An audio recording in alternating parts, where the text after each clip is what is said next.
बच्चों, सही वक्त का इंतज़ार मत करो। सही वक्त आता नहीं है, लाना पड़ता है। अगर आप इंतज़ार कर रहे हैं कि नहीं मेरा वक्त आएगा तो मैं ये रिज़ल्ट क्वालिफाई कर लूँगा, इसमें सिलेक्शन ले लूँगा या इस काम में सफलता प्राप्त करूँगा, और आप समय का इंतज़ार करते हैं, समय आपका इंतज़ार नहीं करता है, तो इसलिए जो है आप अपनी इतनी मेहनत करिए। जिस काम में भी आपका काम स्टडी है तो स्टडी इतनी बेहतरीन तरीके से करिए कि आपका समय आए। अगर आप सोच रहे हैं कि नहीं मेरा भी समय आएगा, दौर आएगा, और तो आप सोचते ही रहेंगे।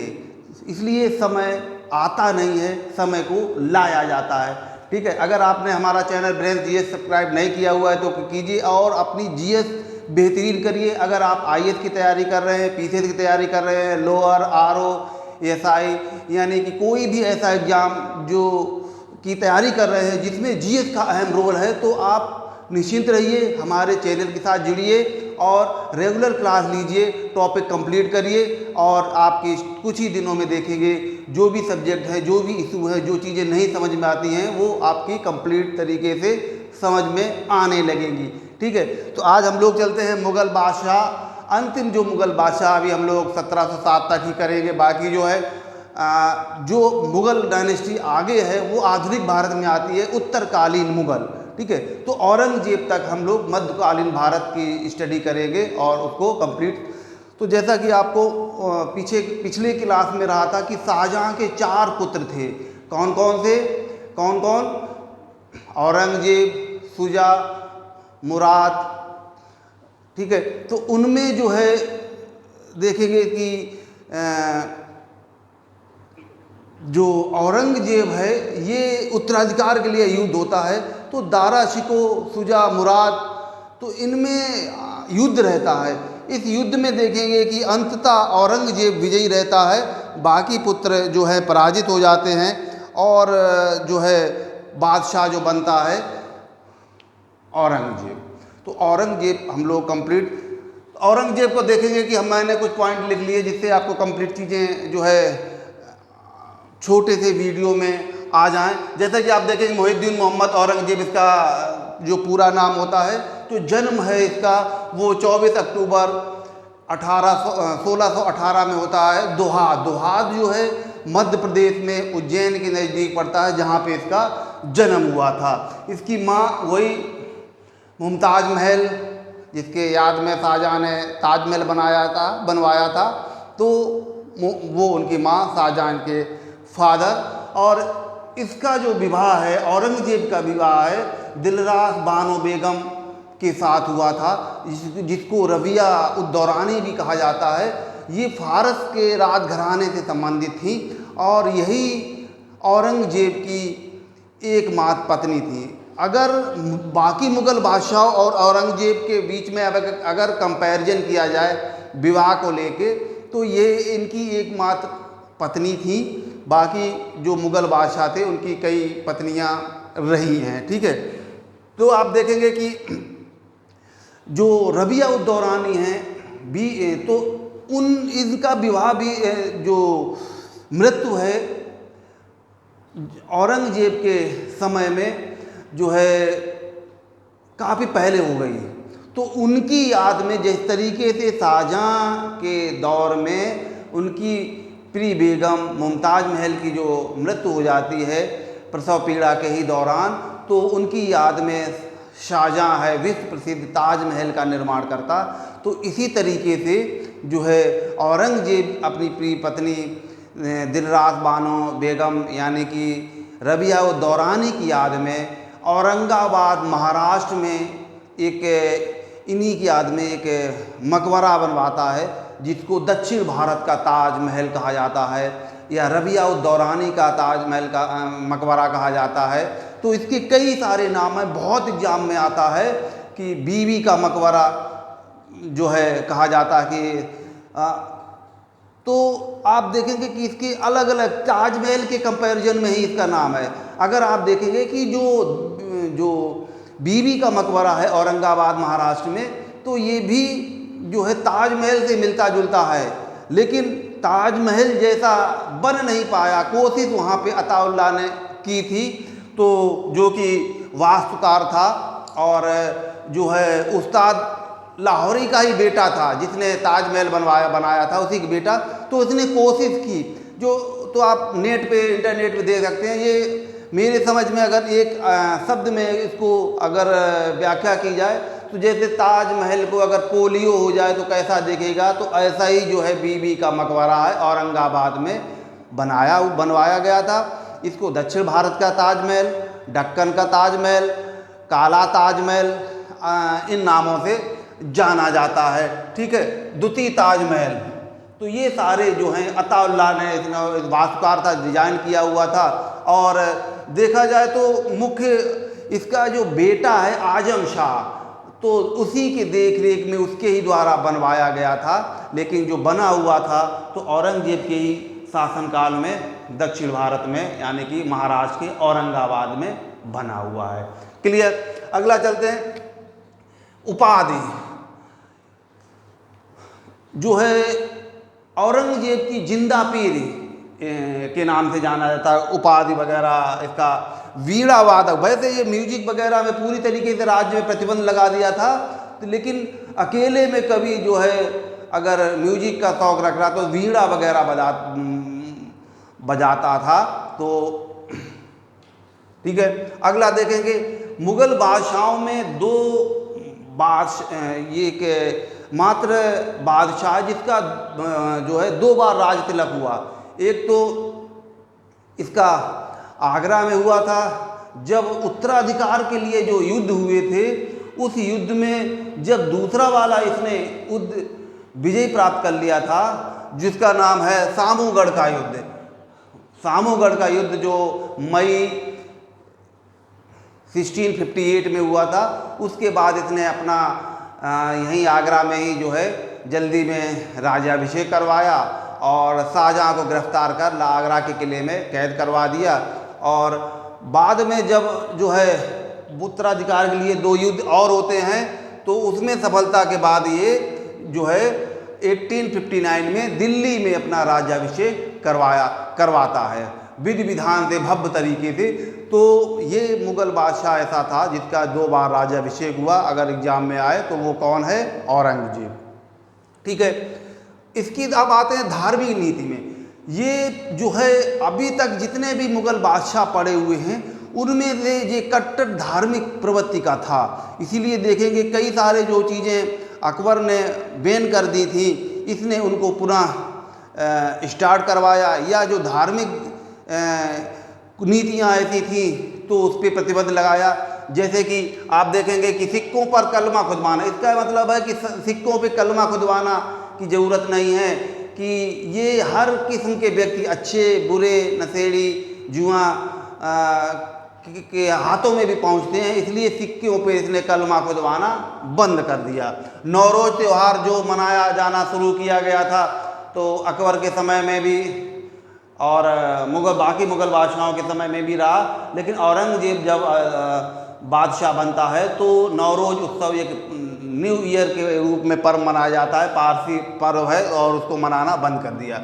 भांग की खेती वगैरह, नशा वगैरह का पूरी तरीके से इसने रोक लगा दी थी। गाना बजाना, इसके दरबार में कोई भी ऐसा कोई फंक्शन वगैरह जो है जहाँ पे म्यूजिक वगैरह का आयोजन हो, तो वो पूरी तरीके से प्रतिबंध। खुद तो बीड़ा बजाता था कभी कभी अकेले में, लेकिन वैसे गाने बजाने म्यूजिक पे पूरी तरीके से औरंगजेब ने प्रतिबंध लगा दिया था।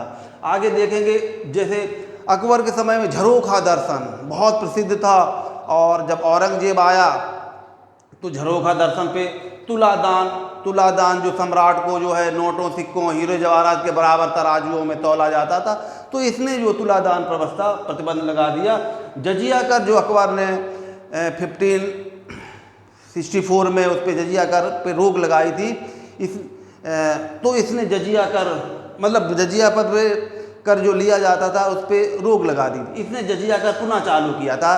अब कब किया था? 1679 में जजिया कर वसूला जाना फिर इसने स्टार्ट कर दिया गया।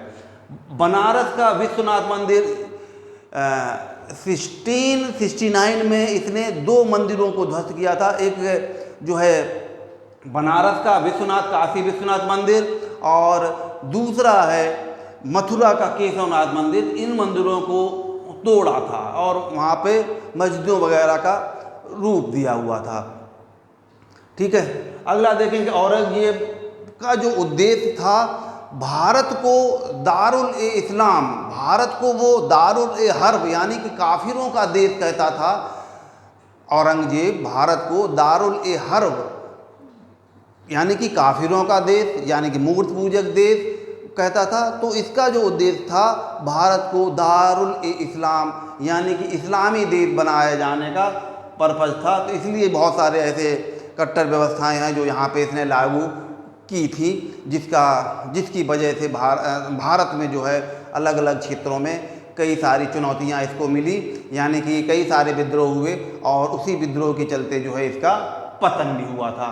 अगला देखेंगे कि जो है सिखों के 9वें गुरु तेग बहादुर ने भी इसके खिलाफ जो है विद्रोह कर दिया था और इसी विद्रोह के चलते बाद में इसने 9वें गुरु तेग बहादुर को गिरफ्तार करवाया और इस्लाम धर्म की अवहेलना के लिए इसको, और क्योंकि इन्होंने जो है औरंगजेब की नीतियों का विरोध किया था कि जो कट्टर इस्लामी जो नीतियां लोगों के ऊपर थोपी जा रही थी, प्रतिबंध लगाया जा रहा था, डराया जाता, मारा जा रहा था, इसलिए जो है गुरु तेग बहादुर ने इनकी नीतियों का विरोध किया था। इसी विरोध के ही चलते जो है औरंगजेब ने उनको फांसी दे दी गई।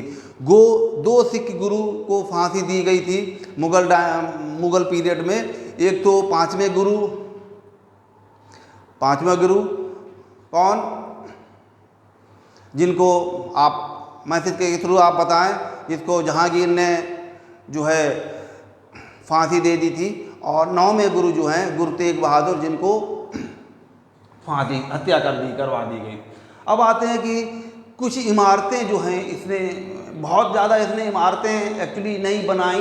तो जो बनाई थी, एक तो आपने देखा कि बीबी का मकबरा औरंगाबाद महाराष्ट्र में, या रबिया दौरानी का मकबरा निर्मित किया था। दूसरा एक है दिल्ली के लाल किले में जो है मोती मस्जिद का निर्माण करवाया था। ठीक है, इसके समय में जाट विद्रोह, कई सारे विद्रोह हुए थे। एक तो आपने अभी पढ़ा कि जो सिखों में ने विद्रोह किया था सिख के गुरु तेग बहादुर ने। दूसरा एक जो बड़ा विद्रोह हुआ था वो हुआ था जाट विद्रोह। जाट विद्रोह जो है जिसकी शुरुआत की थी गोकुल नामक व्यक्ति ने, और जो है इसने जो आगरा, मथुरा और जो है भरतपुर, ये पूरे क्षेत्र पे जाटों का दबदबा था, कब्जा था। इस क्षेत्र में जो है औरंगजेब को नाकों चने चबाए और जो है जाट नेता इसने गोकुल ने विद्रोह कर दिया। काफ़ी सारे क्षेत्रों पे इसने दबदबा बनाए रखा और सरेंडर नहीं किया। अंत में जब गोकुल का कार्यकाल समाप्त होता है और तो राजा राम बखूबी जाट विद्रोह का नेतृत्व संभालते हैं और इतनी बखूबी से निभाते हैं। तो इन्होंने ही आगरा के सिकंदरा में अकबर के मकबरे को लूटा था। कहा जाता है कि इन्होंने पूरी अकबर की कब्र जो है सब फोड़ डाली थी और हड्डियाँ निकाल के उनको जला दिया था। तो इतना जो है जाटों में रोष था औरंगजेब की नीतियों का, यानी कि जो मुग़ल बादशाह थे उनकी नीतियों का। तो इसीलिए जो है राजा राम जो जाट था जिसने अकबर के मकबरे को लूटा था। ठीक है, अगला जो इसके बाद उत्तराधिकारी बनता है चूड़ामण ने जो है भरतपुर राजवंश की अपने एक डायनेस्टी डेवलप की थी, भरतपुर के नाम से अपने आप शब्द रखा। तो इसने भी जो है औरंगजेब की अधीनता स्वीकार नहीं की। लगातार जो है जब तक औरंगजेब जीवित रहा औरंगजेब की नीतियों का विरोध करता रहा। बहुत सारी परेशानियां झेलने के बाद भी मुगलों के आगे जाटों ने सरेंडर नहीं किया। ठीक है, तो चूड़ामण जो है भरतपुर राजवंश की स्थापना की थी। बहुत सारे एग्जामों में आता है तो आपको ध्यान रखना है।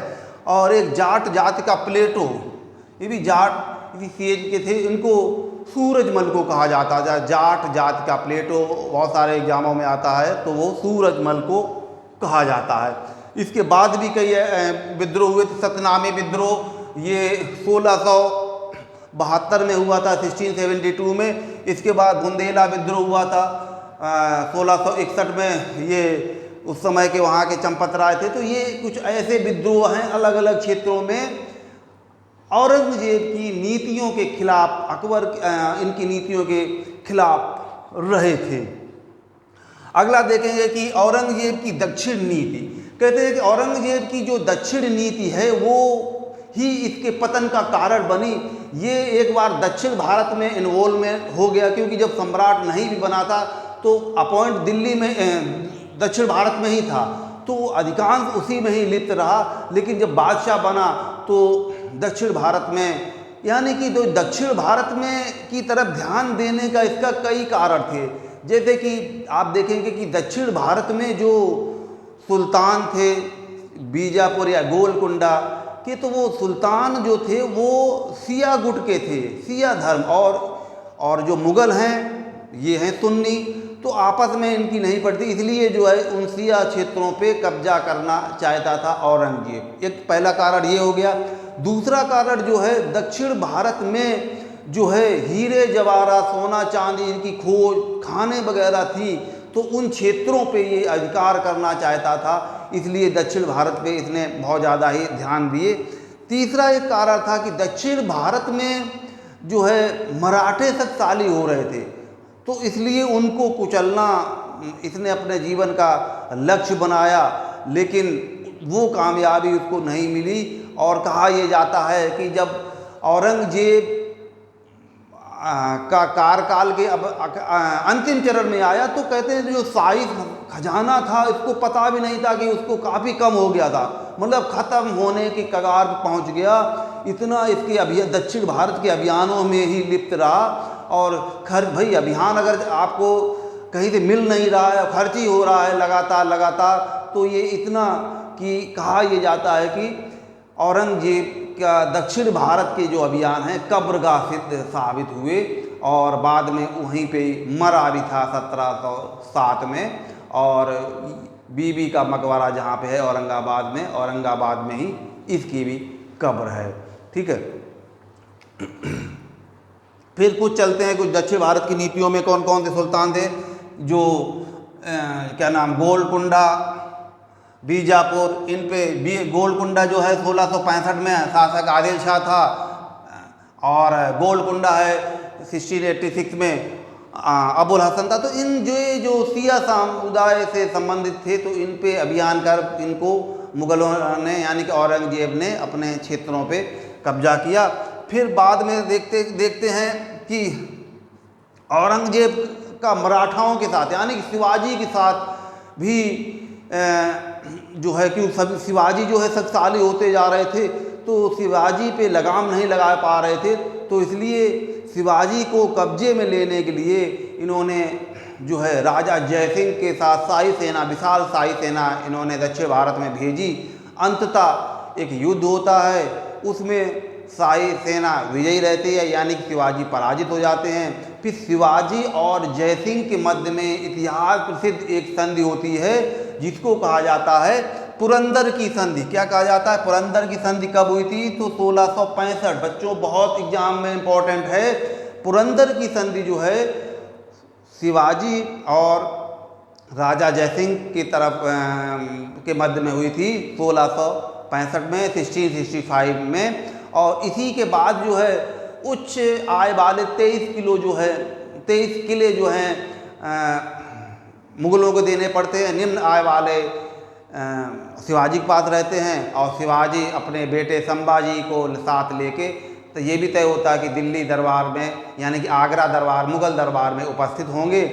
तो पहले तो मना करते, लेकिन अंततः जो है जयसिंह तैयार कर लेते कि नहीं, हम आपको सम्मान दिलाएंगे और आपके साथ कोई ऐसी वो दुर्व्यवहार नहीं होगा। लेकिन जब औरंगजेब के आगरा दरबार में जब शिवाजी पेश होते हैं, और तो उनके साथ जो है अच्छा व्यवहार नहीं किया जाता है, और निम्न मनसबदार वाले लोगों की श्रेणी में इनको बैठाला जाता है, तो ये भड़क जाते हैं। भड़क जाने के ही बाद औरंगजेब इनको कैद करवा लेता है। कैद कर वहीं कारागार में जयपुर हाउस में इनको कैद करवा दिया है। बाद में इनकी कहानी है कि बाद में रोटी खाना के डलिया में ये निकल के जाते हैं। तो वो हम सारी कहानी जो है कंप्लीट करेंगे जब आप मराठा पढ़ेंगे, ठीक है। तो कुल मिला के मराठाओं के साथ इनकी 36 का आंकड़ा रहा। और मराठाओं, इसीलिए औरंगजेब ने शिवाजी को जो है पहाड़ी चूहा कहा कि उनकी जो छापामार युद्ध प्रणाली थी दक्षिण भारत में काफ़ी सशक्त थे उसमें। और मराठाओं ने अगर यानी शिवाजी ने औरंगजेब को नाकों चने चबाए तो उसमें उनकी ये पॉलिसी जो है छापामार युद्ध प्रणाली काफ़ी प्रभावशाली रही है, ठीक है। अब आते हैं कि मनसबदारी व्यवस्था। जैसा कि आपको मालूम है कि मनसबदारी व्यवस्था अकबर ने शुरू की थी। मनसब यानी कि पोस्ट ऑफ वैल्यू, ये मनसब किसी को भी दिया जा सकता है, शाही सेना में हो, सैनिक हो, प्रशासन में हो, कोई आम लोग है, कोई राजदूत है, कोई आया है बाहर, कोई संत गुरु, किसी भी व्यक्ति को उस जितना मनसब दिया गया वो उसका एक स्टेटस सिंबल होता है कि भाई एक राज दरबार में, मुगल दरबार में है, उस व्यक्ति के वैल्यू क्या है, ठीक है। जैसे हॉकिंस आया था, हॉकिंस अंग्रेज, तो उसको जो है जहांगीर ने 400 का मनसब दिया। तो 400 का मनसब जो है एक सम्मानजनक रहता है, तो उसका मतलब वेलकम जो है सम्मानजनक स्थिति में रहा। तो ये मनसब जो सबसे छोटा माना जाता था 10 का, एक सामान्य सिपाही है तो उसको दिया जाता था। और 4000, 5000 से 5000 का और उसके ऊपर के जो मनसब रहे ये राजसी परिवार के जो राजकुमारों के या ऐसे किसी खास व्यक्तियों को ही दिए जाते थे। और ये 10,000 तक का रहता था। अकबर के समय 10,000, शाहजहाँ के समय 12,000 तक के मनसब मिलते हैं कि ये दिए गए थे। तो ये मनसबदारी व्यवस्था जो है अकबर ने जारी की थी। तो अगर वही देखेंगे कि जो है औरंगजेब के समय में सबसे अधिक जो है हिंदू मनसबदार थे। करीब जो भी मनसबदार यानी प्रशासन में जो है भागीदारी थी, करीब 33% जो है हिंदू थे, उनको मनसबदार दिया था। अकबर के समय भी उतना नहीं था। तो अगर क्वेश्चन बच्चों बहुत सारे एग्जामों में आया हुआ है तो आपको ध्यान रखना है कि सबसे ज़्यादा जो मनसबदार थे किस मुग़ल बादशाह के दौरान थे, तो औरंगजेब के समय में थे। उतने अकबर के समय में करीब 33% जो है हिंदू मनसबदार थे, ठीक है। तो चलते हैं हम लोग continue next topic, next session हम लोग जल्दी कल से स्टार्ट करेंगे। अगर आपको ने हमारा चैनल सब्सक्राइब नहीं किया हुआ है ब्रेन्स जीएस, आप अपना चैनल आप स्वयं सब्सक्राइब करें अगर नहीं किया हुआ है, और अपने साथियों को भी करवाएं जिसको जीएस समझ में नहीं आती है और जीएस में कोई प्रॉब्लम है, कोई इशू है, ठीक है। तो आप कंप्लीट करें हमारी टीम के साथ, हमारे रेगुलर क्लास के साथ जुड़ के। तो मिलते हैं हम लोग नेक्स्ट क्लास में। ओके।